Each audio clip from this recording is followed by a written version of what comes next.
Sosok Aden Wong yang selingkuh dengan pedangdut seksi Tisha Ernie, profesi mentereng. Terungkap siapa pria yang dituduh selingkuh dengan pedangdut Tisha Ernie, pekerjaannya mentereng hingga pernah bertemu Menteri Indonesia. Diberitakan sebelumnya, tengah heboh Tisha Ernie dituduh jadi selingkuhan seorang pria yang punya istri wanita Korea Selatan. Wanita dari Korea itu diketahui bernama Ami. Kisah Ami diselingkuhi viral setelah ia curhat melalui akun X dan jadi trending topik.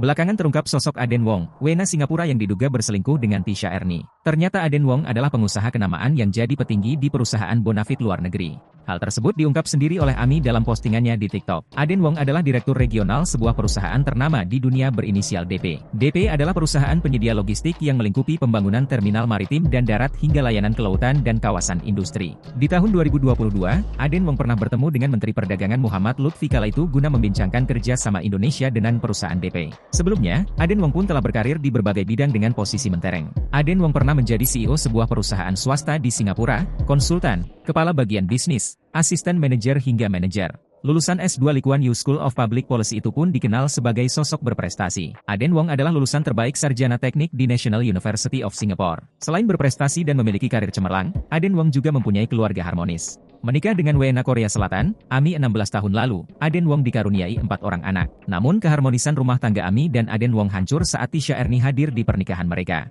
Awalnya Tisha Ernie diketahui bekerja sebagai asisten pribadi Aden Wong. Hal tersebut pun diketahui oleh Ami sebagai istri Aden Wong. Namun tiba-tiba di tahun 2023, Aden Wong diduga berselingkuh dengan Tisha Ernie dan mengusir istrinya dari rumah.